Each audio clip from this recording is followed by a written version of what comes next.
In this video, we're going to look at sp3 hybridization. That's the hybridization state of carbon in this methane molecule.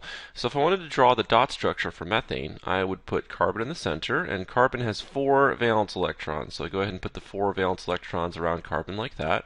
Each hydrogen has 1 valence electron, so I go ahead and put in each hydrogen with its 1 valence electron, and here's your simple dot structure for methane.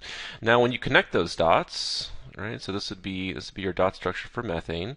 Turns out that all 4 of those bonds are equivalent. And so the 4 original valence electrons that we started with for carbon should be equivalent to. And so carbon can form 4 bonds. Let's take a look at the electron configuration for carbon to see if that matches up. So if we start with our electron configuration and we do orbital notation, so we have increasing energy over here on the left, we'd start with the 1s orbital right here, and then we have the 2s orbital. Also in the second energy level, we would have 3p orbitals. This is all from general chemistry, so these are your 2p orbitals right here. Carbon has a total of 6 electrons, so we have to fill the lowest energy level possible, so we go ahead and fill the 1s orbital with 2 electrons, fill the 2s orbital with 2 more electrons, and so we have 2 more left. And so using the quantum rules, we would go like that in the 2p orbitals. So if I'm trying to identify the 4 valence electrons of carbon, those are the ones in the outermost energy level, which of course is the second energy level. So these 4 electrons right here would represent the 4 electrons in my dot structure. So I'll go ahead and highlight those up here. These 4 electrons right here are represented by these 4 electrons in my orbital notation. The problem is, in my orbital notation, it looks like I have only 2 unpaired electrons, which kind of implies that carbon only forms 2 bonds. And we know that's not the case. Here, carbon is forming 4 bonds. And so we need to figure out a way to make these 4 electrons, these 4 valence electrons equivalent in terms of energy, and also to have them unpaired, because that will allow them to form bonds with the hydrogen atoms. So Linus Pauling came up with a way to make 4 orbitals that are equivalent. The first thing Linus Pauling said was, he said, okay, we're going to give this electron in the 2s orbital a little bit of energy, and so we're going to promote it up here to the 2p orbital. This gives me 4 unpaired electrons, which would allow me to form 4 bonds. The only problem with this is these 4 electrons are not equivalent. They're not on the same energy level. So Linus Pauling proposed the concept of hybridization. He said, what would happen if we took this s orbital and we promote it up in energy a little bit? So there's our s orbital, and then we demote the p orbitals down. So we're going to have those p orbitals, we're going to demote them down. So those are the p orbitals like that. Now we could go ahead and put 1 electron in each one of these orbitals, but these orbitals are no longer an s orbital or a p orbital. They have hybridized. They have recombined to form a hybrid.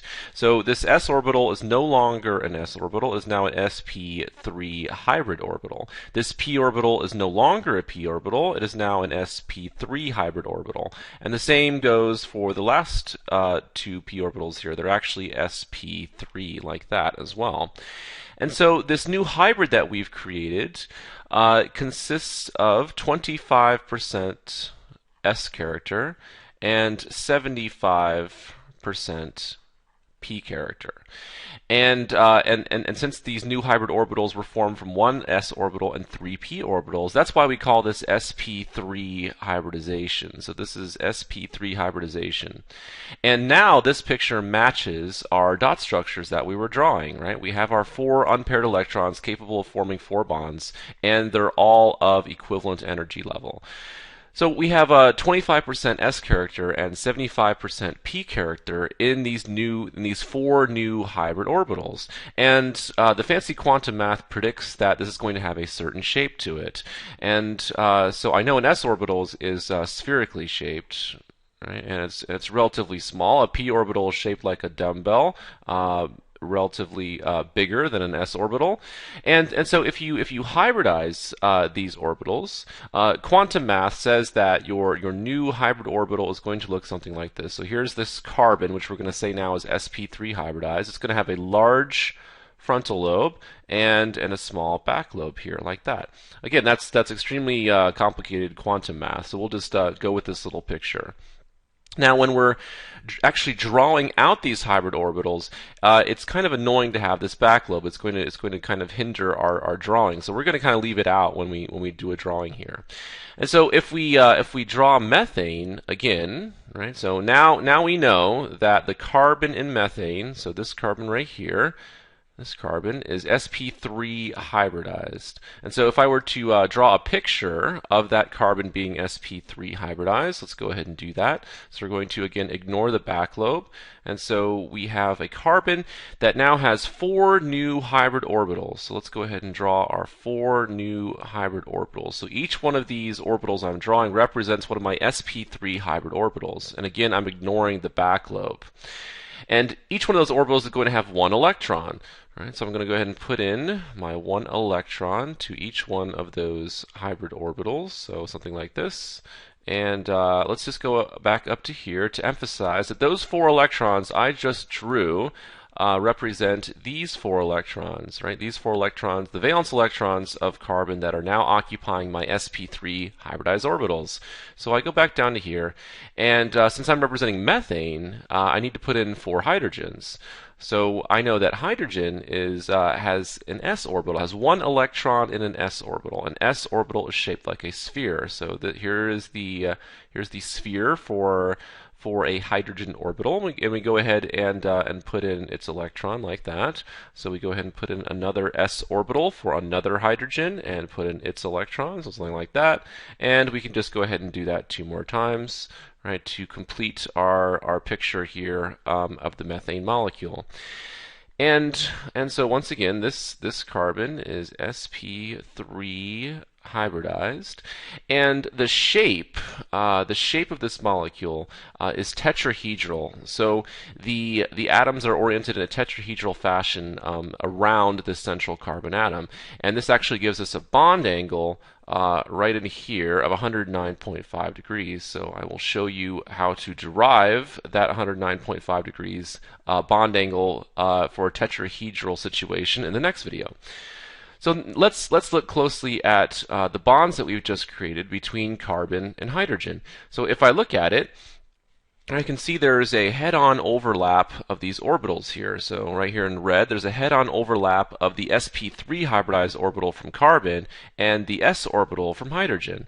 So this head-on overlap right here is referred to as a sigma bond. So I'll go ahead and draw the symbol for sigma.